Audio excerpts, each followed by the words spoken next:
All right, you can begin. All right, good afternoon, everybody. I'm Jahim Walker, and along with Makira Jacob, we'll be going through the chapter Understanding the Self.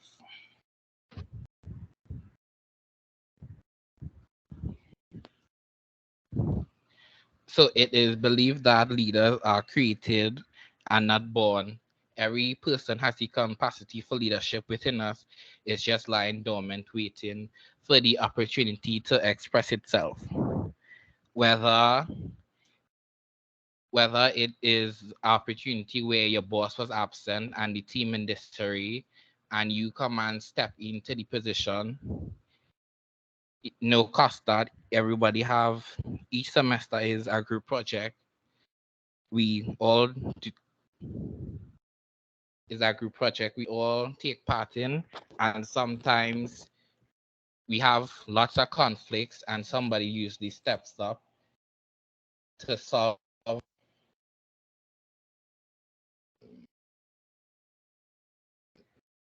to resolve everything.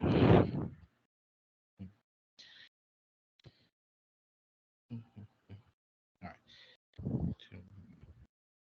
So when we say a leader within you, we try to figure out what the main context within means. So in this chapter, understanding the self, we're going to explore different pathways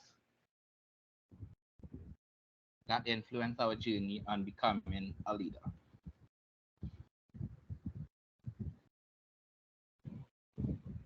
So the first topic would be identity. And what is identity? A general definition of identity can be defined as what you believe to be true about yourself at the deepest core of your being. Identity could also be described as a social construct who you are projected to other people by a category of gender, class, context, age, ethnicity. So if anybody ever watch certain movies where there is a police report is being written about an incident, the first they will look for physical details about you. So those, so example, they'll say female, Caucasian, your race, middle age, etc., etc. Your build, average, bulky, slim, tall, short.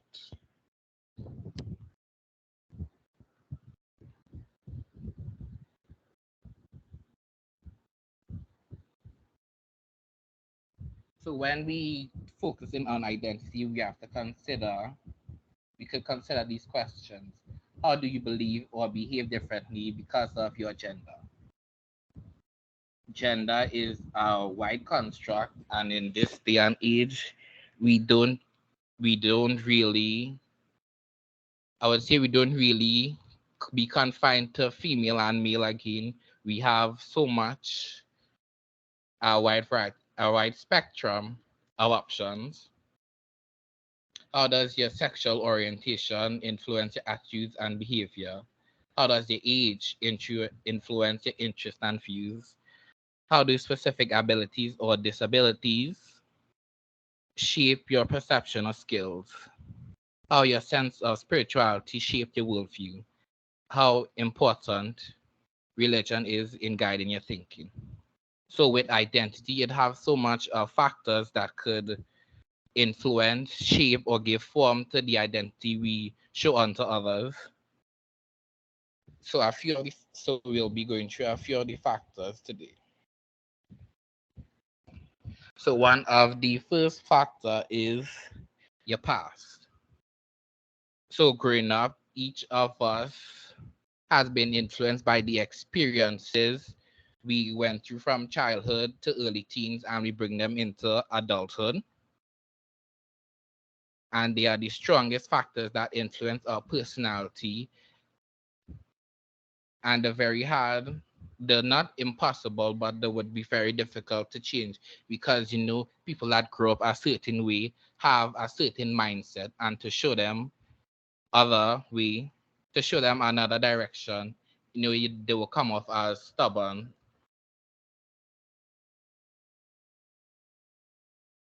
Your different experiences that make up your past and trauma and your memories often follow you into adulthood.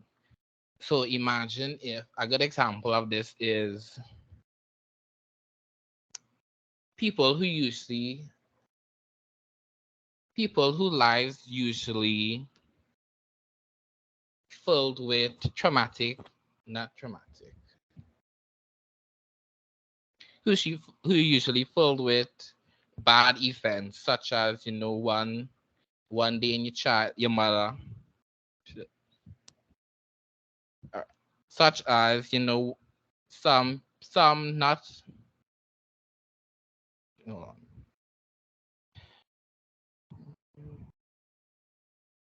All right, so early early parental death is the word I was looking for. Not everybody grew up with a mother, a father. Some people grow up in the foster system. Some children grow up in the foster system. Some with other family members. So, yeah, early, I had a friend. His mother died when he was young, and growing up in school, the people he grew up with was his grandparents, and they basically took care of him. They basically took care of him and grew him up. So the past definitely influenced the identity we have today. Another factor that influence our identity is people. So the people we often interact with our lives can have some influence over identity. Depending on the group of people or the person in particular, we could be seen as a negative or positive.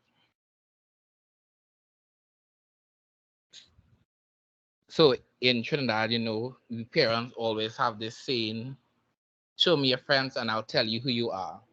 The company you keep around you is usually what is portrayed around other people, and pertaining to your identity according to who they are. The It could be negative or positive, such as you have a group of friends, love to party every weekend, irresponsible, live each day by you live each day by last, wake up 6 o'clock, get drunk, wake up the next day 6 o'clock in the evening, etc. So these people influence. And as Sir said a few weeks back, the people that influence our lives could also be real people that exist in our world, or they could be fictional, like Superman or Batman, or the stories you read as a child.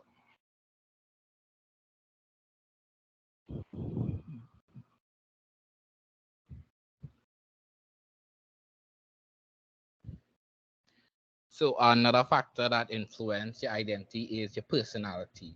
And personality is described as the way we define ourselves.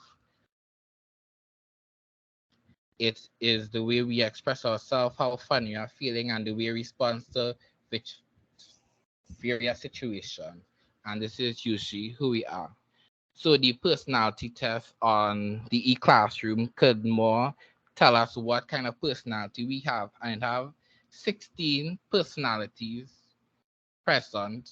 I won't go through all, but the four main groups is the analysts, the diplomats, the sentinels, and the explorers. And each personality has accompanied strengths, weaknesses, and the and way we go about handling situations. So another big factor that influence our identity is sexuality. And in Trinidad and Tobago, we normally the topic of sexuality normally doesn't come up because we more confined to the heterosexual relationships such as man and woman. You know, every each household grow up with that, nothing different, nothing different, and anything different is considered taboo. So sexuality often refers to a person's sexual orientation or preference. Your sexual orientation is who you are emotionally, mentally, or physically attracted to. A few examples could be same sex, homosexual, male and female, heterosexual, bisexual, intermale and female, or pansexual. You're into anyone regardless of the gender identity, or you may not even be sure of your sexuality. And as psychology grew and more research is done, we could see that sexuality is a spectrum.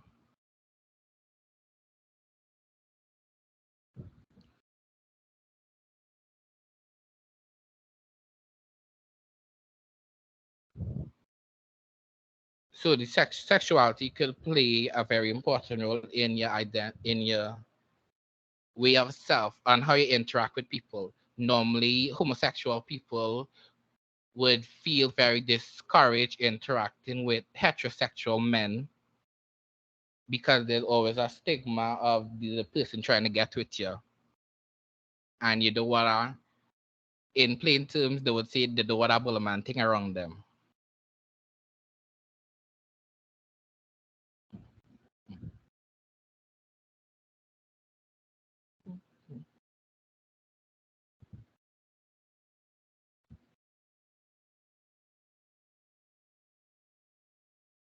So another factor is culture. So culture is a learned behavior we apply to situations we find ourselves in. All the aspects of culture work together to define a person's self of self. Culture shapes the way we see ourselves, the way we see a world, and is a defining feature of a person's identity. So each of us have our different culture, and worldwide there's over approximately 5,000 cultures per se. And growing up in cultures, they definitely affect our values and beliefs and the way we see a world.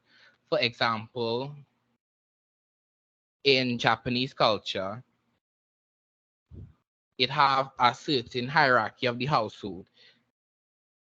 You know, if the parents are the father is the main man in the house, the mother would be the housekeeper, and the children would have to always respect the parents no matter what, even if the parents are abusive in some type of way. You know,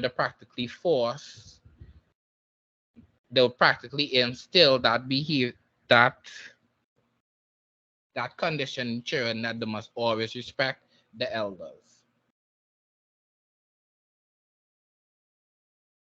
Another example would be in Asian culture, they don't believe in depression. They think depression is just, you know, that you can't get depressed and it's just something that has happened that is not really a medical severity, and they often disregard it if a family member would show signs of depression.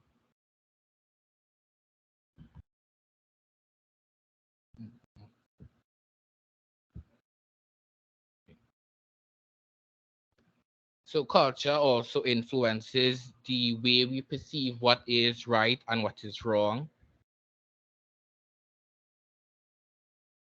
And the problem with that isn't seeing things differently, but you're not trying to see beyond the scope of your culture, which could be defined as culture bias. So a good example of this would be Christianity.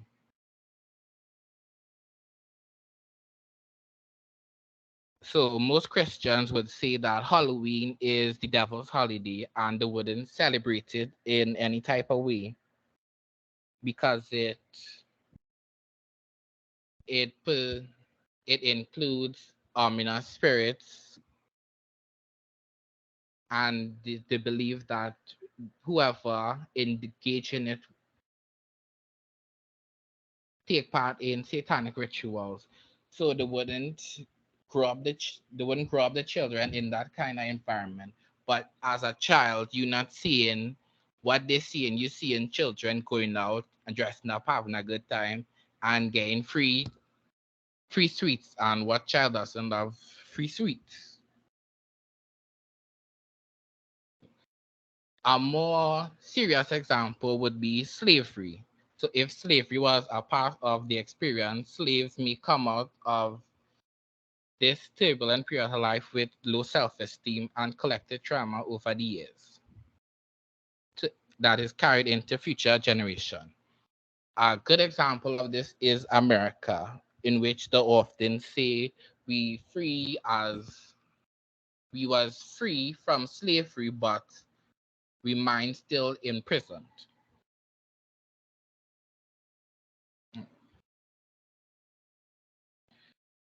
So moving on to values and beliefs.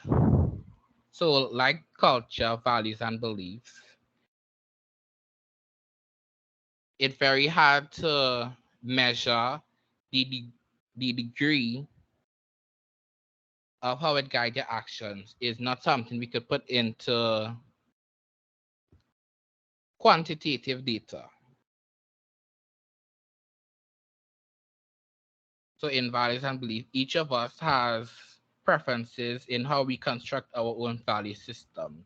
You may prefer to be logical and scientific, emotional, concrete, or you may just go by what your intuition telling you. Knowing that you have preferences in how you construct your value system should better help yourself and others. No one process is preferred over others, meaning your process reflects how you have come to construct your meaning of experience. So, with each of us having our own values and beliefs, we often come into conflict with other people's values and beliefs. The way we see things is not the way they see things, and vice versa. So we often feel that our way is right, and if we're not right, all you have to take the highway.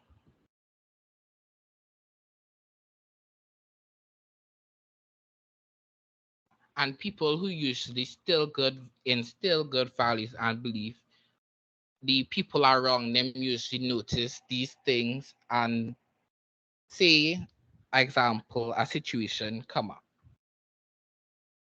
Say in a workplace and the new worker come in, and a few months later he get a new promotion over he gets a new promotion over past people who was there and had more time in the company. Now by Trinidadian standards, they usually say you do some you do something to get a position, or you know somebody, or you have links, etc.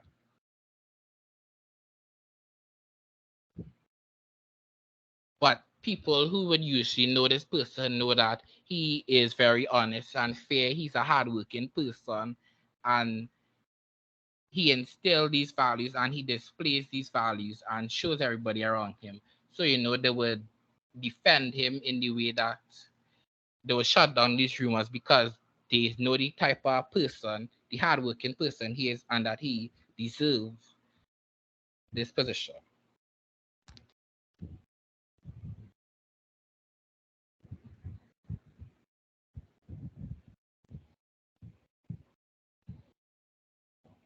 Character and ethical behavior. So a person of character promotes ethical decision making and expects ethical behavior from others. According to the Josephine Institute of Ethics, they have six pillars of character, which is listed: trustworthiness, respect, responsibility, fairness, caring, and citizenship.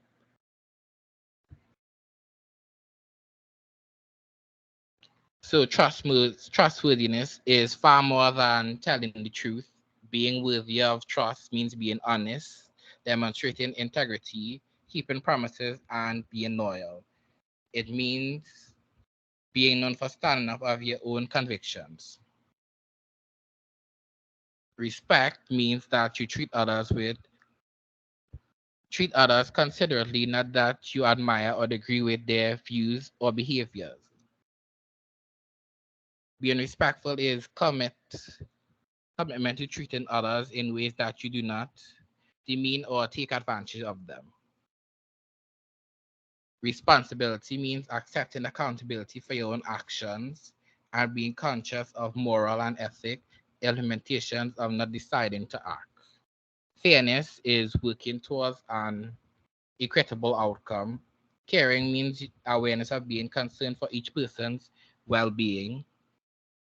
And citizenship is the virtue of knowing that as a member of community, you have responsibilities to do your part.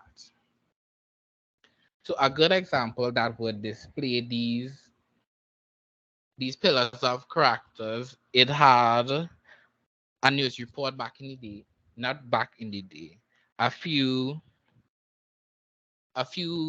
months before while it had was America was flooding, that a citizen found roughly between 60,000 to 80,000 dollars worth of cocaine. And as a good character, a good person of character, he decided to turn it into the police station.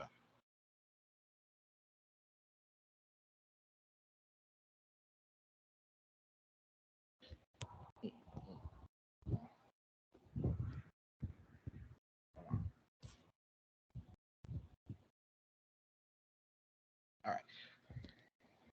So now that we went through the factors that shape your identity, we'll now move on to your personal style and preferences.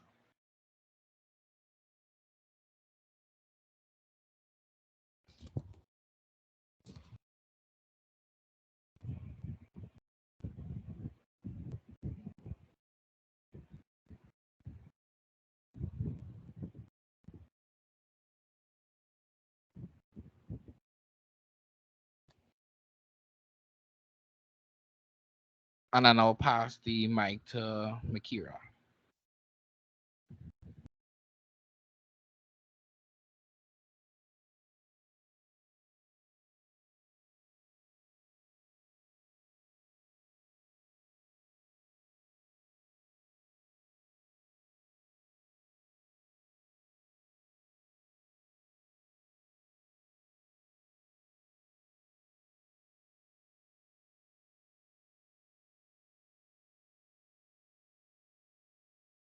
Akira, we're not hearing you. You hear me now? Yes, we're hearing you now. Okay. So thank you, Jahim. And I'll continue on. So your personal style and preference influences the way you as a person communicate your beliefs and your values. Knowing these things will allow you to further understand your personality and will shape how others interact with you and view you, and will shape who you are as a leader. Your personal style and preference has to deal with, well, your personality, if you can, if it isn't obvious.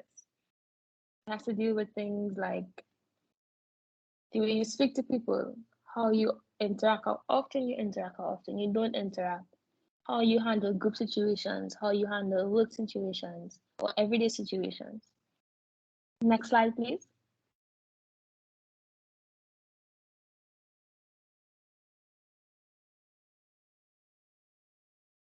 Your sociological type has a role to play in what your personal preference and your personal preferences will be. So your sociological type has an important role in who you become as a leader. The type of personality you adopt influences the way you interact, deal with situations and others. It's imperative that you know what traits your personality exhibits so you can further understand yourself. A personality test. is a great way to gauge what type of personality you have. It breaks down your personality into 5 categories: extrovert or introvert, intuitive or sensing, thinking or feeling, judging or prospecting, assertive or turbulent. And upon doing one myself, my results were that I was a logician. And I came up as an introvert that is intuitive, thinking, and prospecting with a turbulent personality. Next slide, please.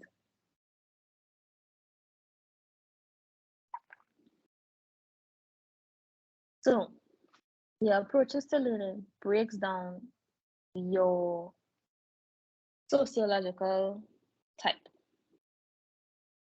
It deals with your ability to adapt and change effectively along with your environment and the people around you.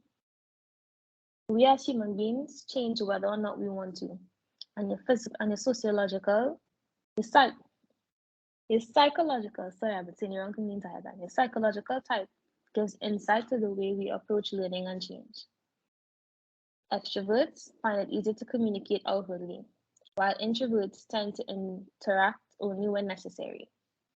Meaning, a person who is an extrovert would have no problem making friends, interacting with others in a new environment. They have no problem creating groups, forming friendships, forming relationships with their teachers and their peers and whoever they come in contact with. And they are more likely to speak their mind and let you know how they feel about things. Whereas introverts are more likely to stay to themselves. They're more likely to only communicate when they have to in situations like group projects. Me being an introvert, I don't interact very much. You could ask Jaime during this project. I didn't interact as much, but not because I had an issue with Jaime or anything like that. It's just because me being introverted, I would rather do what I have to do and tell you what the important parts and communicate the necessary things and then continue on with life. Those who are sensing function based on feelings and the 5 senses rather than logic and hard facts. Meanwhile, intuitive people would rather see things for everything that they are. They strip down the details and facts. So a person that is sensing is most likely to communicate with you based on how they feel. A person that is sensing is most likely to, how they feel via the way they communicate. So if they have an issue with something, they're going to tell you, listen, personally me, I have a problem with XYZ and it makes me feel XYZ and I just feel like XYZ. We all have a person like that deals with things as they see them, as they hear them. They don't think about it before they deal with it. If they hear 1 + 1 is 2, they're going to move with that.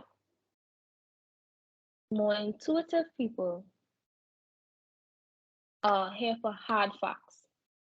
They will communicate with you based on information that they gathered. They're not going to just hear something and go with it. They're going to hear 1 + 1 is 2, and then they're going to research why 1 + 1 is 2. Is 1 + 2, is 1 + 1 in fact 2? And whatnot, and then come to you and let you know, you're correct, 1 + 1 is 2, but because of the fact that A, B, C, D, X, Y, Z.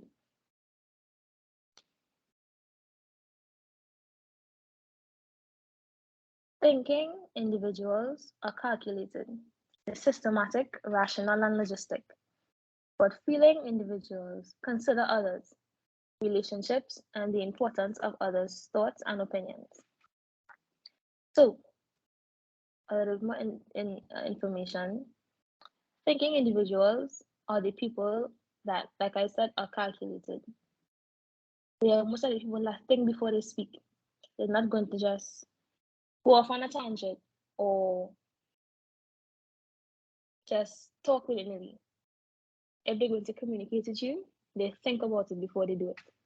They're not going to just straight out say whatever's on their mind.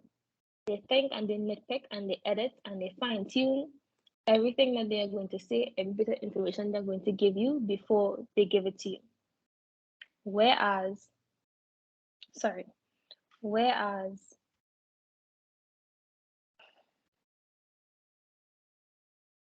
feeling people are more likely to be humanitarians, HR workers, people that hold positions like therapists or sociologists because they deal with what other people think. They're going to give you an opinion, but they're going to consider how you feel and how you react to that opinion.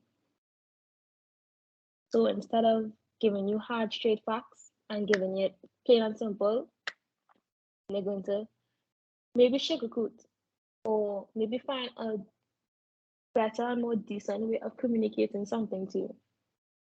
They are more likely to choose maybe to not say something, noting that it's going to probably cause an issue or upset someone.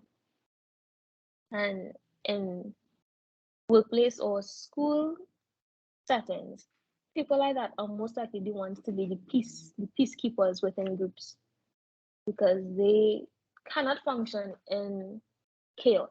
They can't function with conflict. They don't work on conflict. That's not how they interact. They are always going to be the ones to break up the fights, try to keep everybody positive, try to get everybody in check, try to check up on everybody. You always have that person in the group that's always like, hi, how everybody doing? Just making sure you're all okay, XYZ. Those are those types of people. Those who judge are by the book. They are problem solvers and they prefer an orderly way of approaching things. And their counterparts, those who are prospecting, are the opposite. They are flexible, open to alternatives, and are willing to collect as much information as possible. So, people who are judging are incredibly rule driven. They have one way of doing things. Most times, not always. They have one way of doing things, and if it doesn't work that way, they're gonna have to have a backup plan. Those are people that are always like, all right, guys, we have plan A, and plan A is supposed to go like this. A, B, C. If plan A doesn't work, we have plan B and plan C and plan D in case anything goes wrong.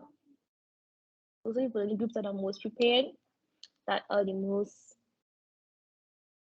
likely to offer suggestions and plans that are most effective in some cases. Whereas people who are prospecting are more like the people that are like entrepreneurs. So the prospecting meaning that they're open to all ideas. They don't close down the thought of anything without thinking about it first. So the people in the group that you might say, okay, I want to do our background black and white. And somebody else might say, well, I want to do our background blue and white. And somebody else might say, I prefer green and white. And that person, if they're in the leadership role, will consider all of that and then think about, okay, everybody will do something different. So how about we find something that either encompasses all of that, or we offer another option that pleases everybody. So we pick the common color, maybe white. Or they may say, well, for the topic we're doing, green makes more sense, or black makes more sense, or blue makes more sense. But they don't push somebody else's opinion aside. They don't say, I don't like black, black don't make any sense. That's not how they work. And lastly, assertive individuals take control, and they are often in positions of leadership due to their ability to demand control of situations and keep order. Whereas turbulent individuals are success-driven perfectionists. Next slide, please.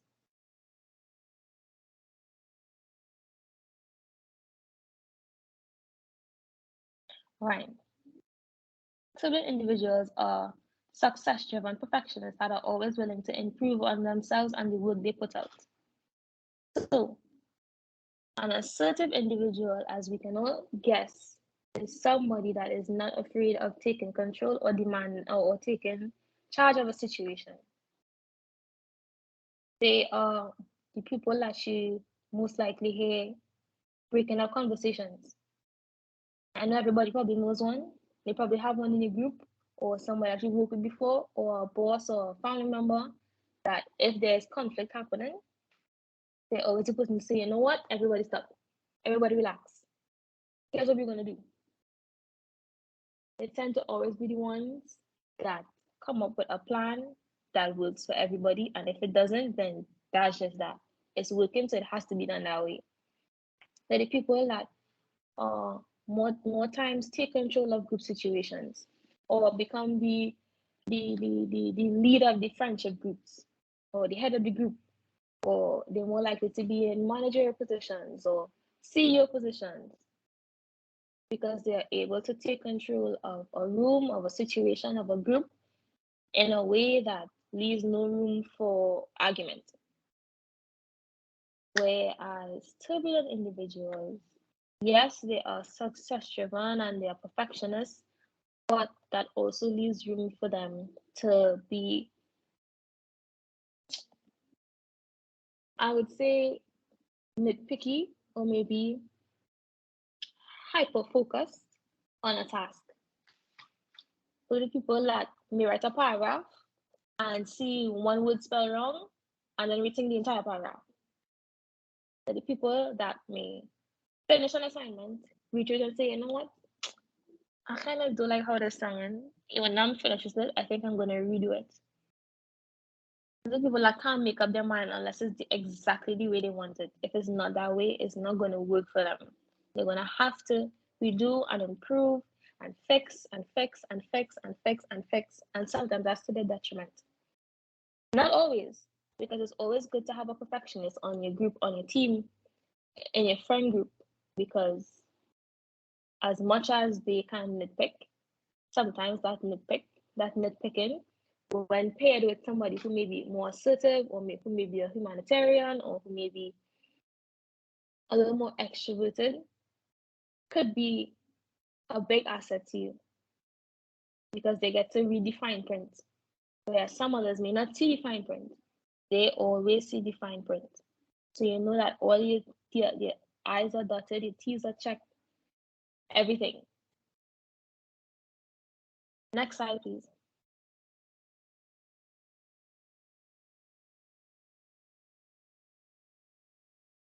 So that is the end of my part of the presentation. And I will see you all at the end, and hopefully you'll learn some more. So I'll pass you back to Jahim.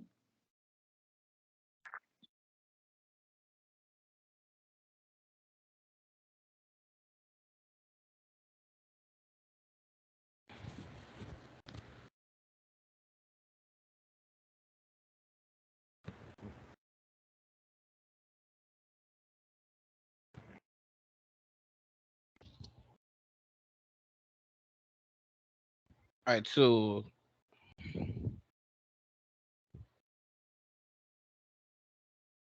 I'm trying to find the word.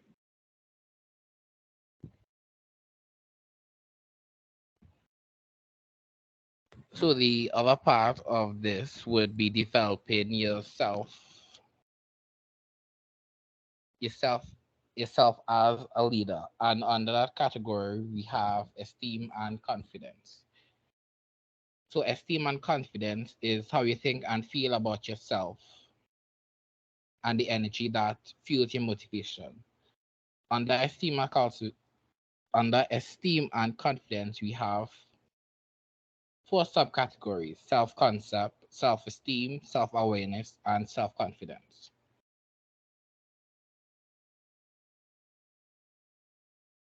So self-concept is how we objectively describe ourselves and is usually based on our roles and attributes. So an example of this is some would say, I'm a creative person with musical abilities. Another example, I'm a mother of a 2-year-old and would like to go with the flow, keeping all my options open. So with self-concept, it's just a general definition of yourself in giving others an insight on who you are.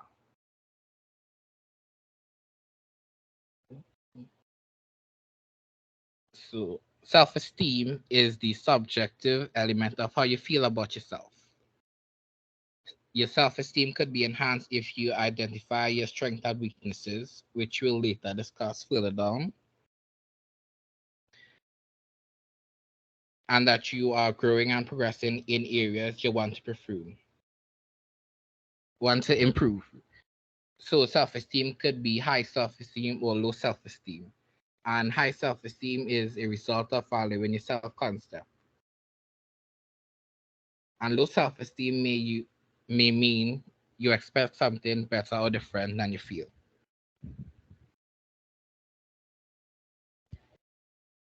So back to the example I gave before where the person said, I'm a creative person with musical abilities. That's from a self-concept point of view. But within self-esteem, you could say I'm a creative person with musical abilities, but I'm unskilled socially and uncomfortable around those in authority.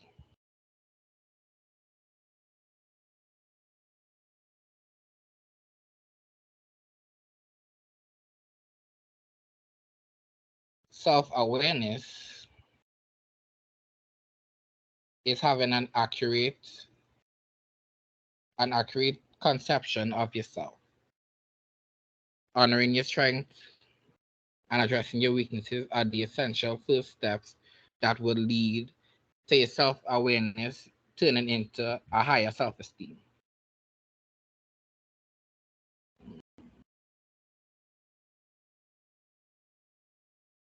And self-confidence is the ability to know that you can rely on your strength, competencies, and skills in many contexts which you find yourself.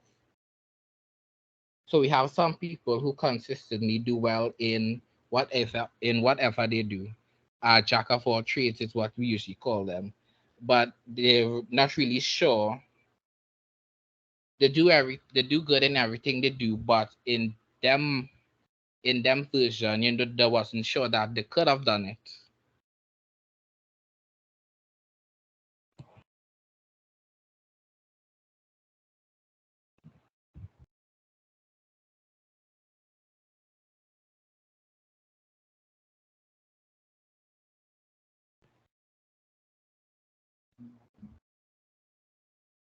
So to to articulate your self concept would be realizing that there are some things you cannot there are some things that you cannot change about yourself, such as if you're 5'6", you can't grow into 6'2", no matter what you really do, unless you were supposed to be 6'2" before and had a growth spurt.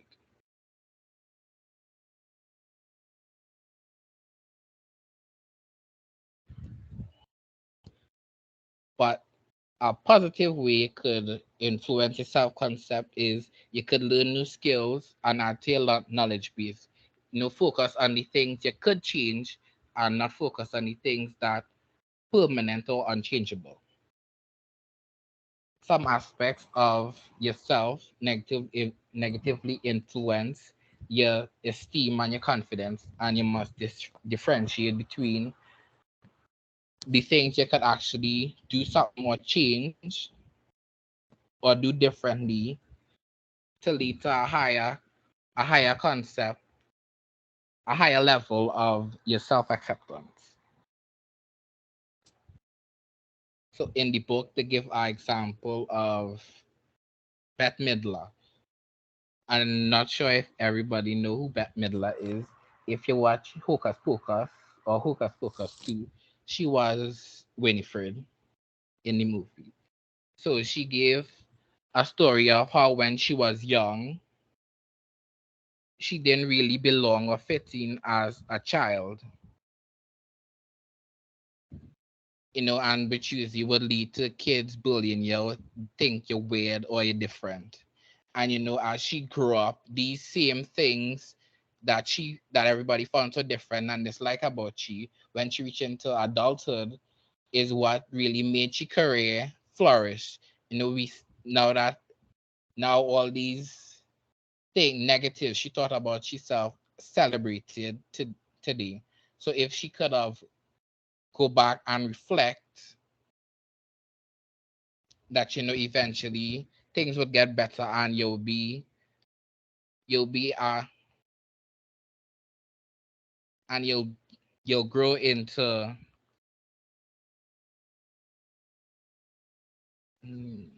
and which we're looking for.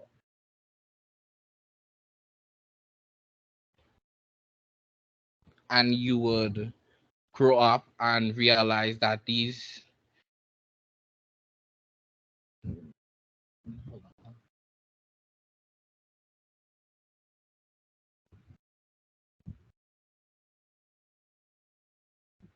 right. So if starting from the top, if she could have go back and explain to she younger self that when you grow older, these things that you find so different and your dislike about yourself is what actually make who you are and would be later celebrated as a person. As a child growing up, you would have a higher self-esteem and self-confidence of yourself. All right. Strengths and weaknesses. So each person brings a different mixture of strengths and weaknesses to any situation. The irony of this is some of your strengths, if overemphasized, become your weaknesses, and the things you consider weaknesses may be actually seen as strength. So, an example of overemphasizing a strength. Say you're an emotional person. That would be a strength because you could empathize with anybody in difficult situation and you could connect with people. But if overemphasize, we could see the negative of this because some overly emotional people they can't take criticism, and most people will have to walk around eggshells around them.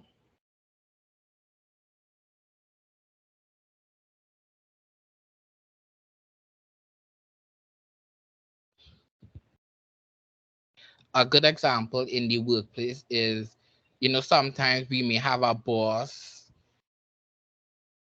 the very shy and not really assertive. So the workers usually just practically do what they want and run over the boss. The boss is the workers and the workers in the boss, and they practically do everything. So the strength of being, emotionally connected to people become his weakness.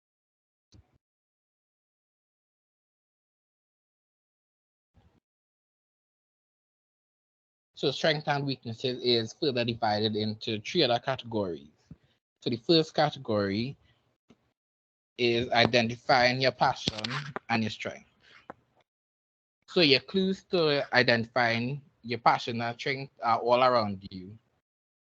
And when you identify and you label them, it could affirm your self-confidence and self-esteem by acknowledging that you have reliable talents that could contribute to our leadership sense of cause.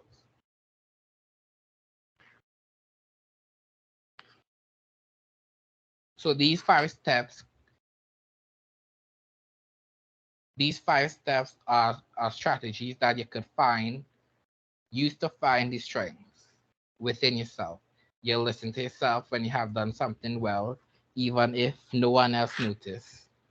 You identify the satisfaction you feel when you know something you did was terrific and gives you a feeling of well-being. Know what things you find easy to learn, such as organizing lab report, talking to strangers, mastering a new computer technology, reading patiently to a small child. You study your success for clues of excellence, for a glimpse of what can be excellent, which is for the things that you do very well.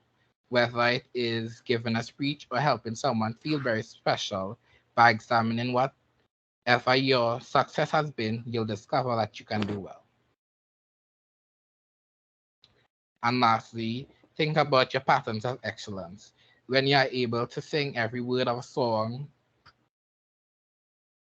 when you're able to grasp the deeper meaning in a complicated lecture class, when you practice a skill, cooking, basketball, or public speaking, and you feel you improve each time you do it. So following these steps, we could find the strengths we have within us and work on them to further improve.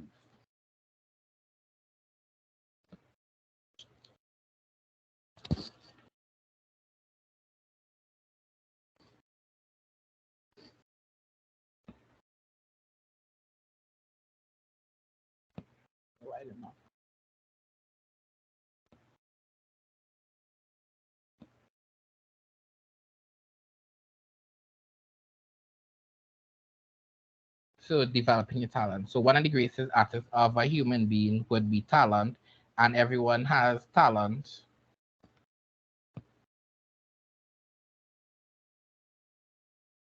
And each and every one of us has talents, including the things you are naturally good at. Too often, we believe that our best strategy to grow and develop is to improve our weaknesses. But the downside of that is that we do not have enough time in our lifespan to fix our weaknesses or try to transform our weaknesses into strength while also working to improve our natural talents. Effective leaders know what they do best to apply their strengths in all aspects of their life. This does not mean you should ignore your weaknesses. Instead, you should be aware of the things that you do not do well and find ways to manage them so that you can be more productive and more fulfilled. If you if you manage your weaknesses rather than trying to fix them, you will have more time to focus on your strength.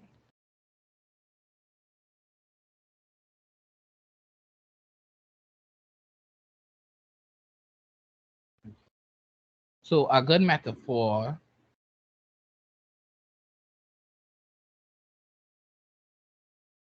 metaphor that falls under developing your talent would be Don's theory of the dipper and the bucket.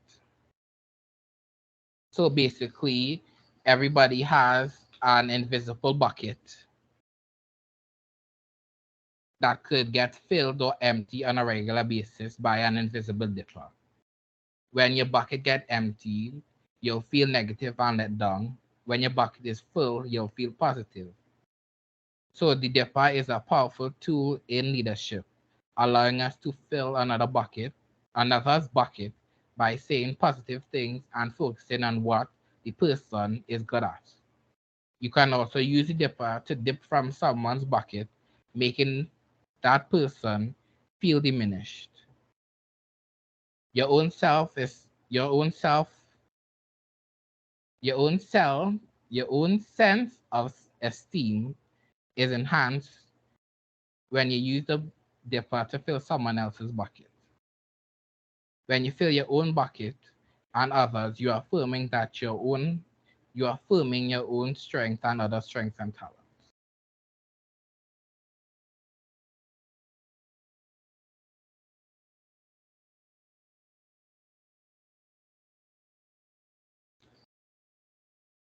So what this theory basically saying is that the people around us could the people around us affects our self-esteem and our confidence, our strengths and our weaknesses. Before earlier we talked about the factors that influence the identity the and one factor was people. And later down we see that the people around us,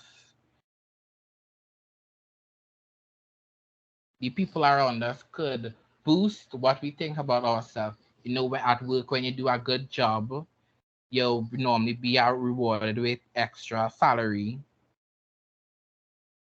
or extra bonus. and it would improve your work ethic. Whereas you want to work more, you want to work harder, and you'll keep up the good work. But what people give is also what they could take away.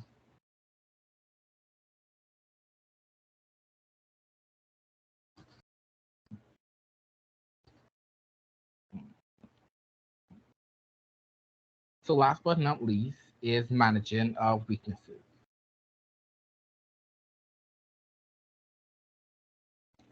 So a person can either manage weaknesses so that they do not repress other strengths or overcome them and turn them into strengths. So a little before I said that, we shouldn't try to overcome weaknesses because by in we entire lifetime we know we don't have time to try to focus our weaknesses and focus on building our strength while trying to overcome our weaknesses. So we just properly manage our weaknesses.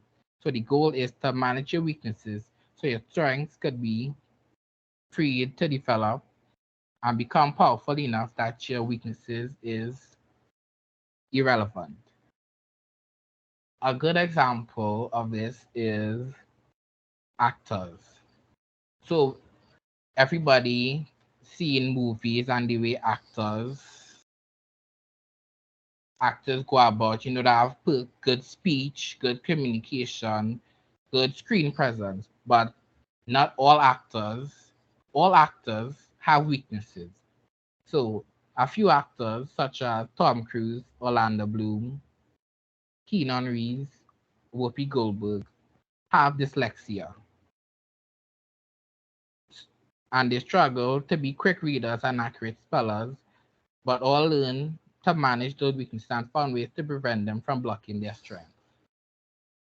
In in acting, we all know we have a script, and the script is millions and millions of words you have to memorize. And dyslexia is a disorder where the order of the words mix up, so you won't be able to read the word of how it is seen by others. So one technique where Tom Cruise said that he used to overcome these weaknesses is that he had to train himself to focus his attention. He became a visual learner and learned how to create mental images in order to comprehend what he read. So whatever their weaknesses, all these people learn to manage their weaknesses so it doesn't hold back the strength, it didn't hold back the career, and didn't hold back the person they are.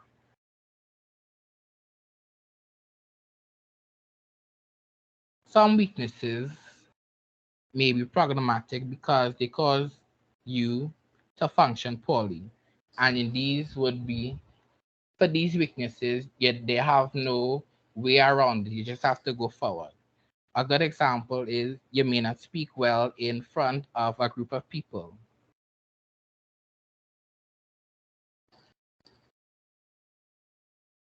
So a good example of this is presentations. Each of we have to come, each of we during our Costa lifetime have presentations to do. We go up in front of the class, speak to people about topics we learn, topics we do, and communicate. In my situation, I'm not a very outspoken person. I usually have to get comfortable in a situation to open up and talk and express. So early in the presentation, you could tell that I stuttered a little bit and had to stop to gather my thoughts. I had to stop to gather my thoughts and try to find a way to play it across in a way all they won't understand for me. Because the way that I think, the way that I think and function would be a million miles a minute. So while doing a presentation in person, not I'm sure not many of you, since COVID, we have to do our presentation behind a laptop and computer, which would be more comfortable for some of us because we don't have to show a face. They're not seeing how nervous we are. They're not seeing how we fumbling. So in our real world, before the COVID, when we actually had to do presentations, and I would be in front of the class, in front of everybody, and I start to stutter and all the words don't want to come out right, I would start to walk. So walking is a method I use to manage. Walking is a method I use to manage, to take the focus of what really happening. The keeping keeping my focus on the body while my mind could keep up and keep up while my mind could keep up and talk to the class.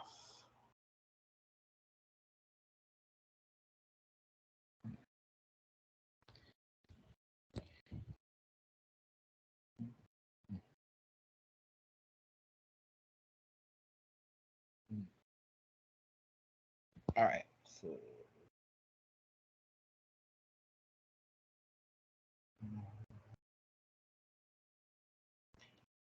So from a point of view, I would say that I would do a better presentation in person, face to face, because while I walking, while we see the presentation on the board, I usually create the presentation and add so much elements. So the focus is not only on me, but on what you're seeing. Because each one of us have a visual aspect of when we're learning. So I would include charts, diagrams, videos to make myself more comfortable in situation to present to everybody.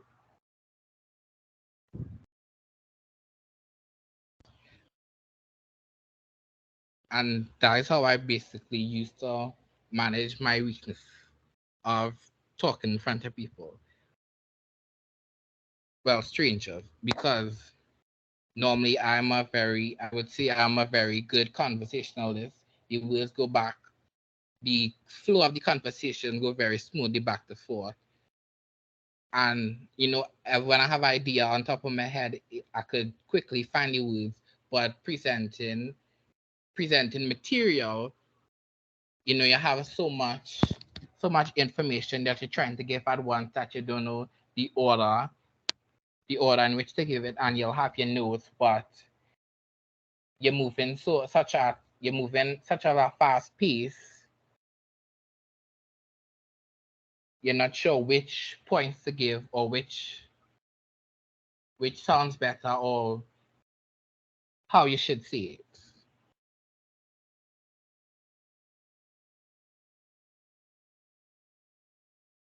So that is the end of our presentation, and I'll hand it over to Makira to wrap up and give a review of what we just went through.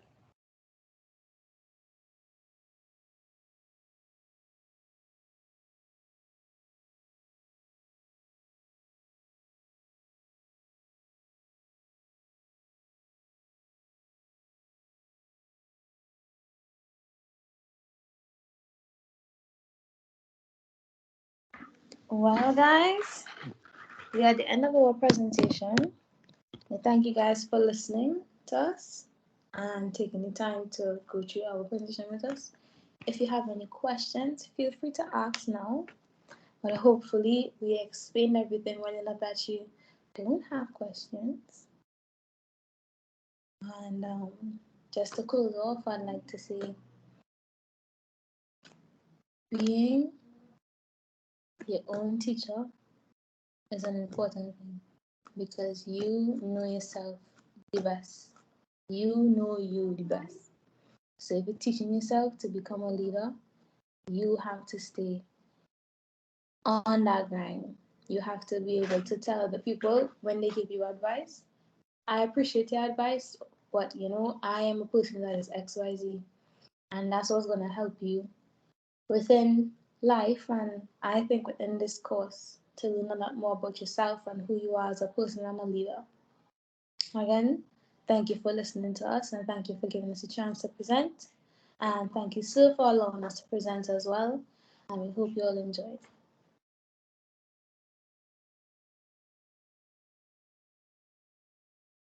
So if there are no questions, I'm going to stop the recording now.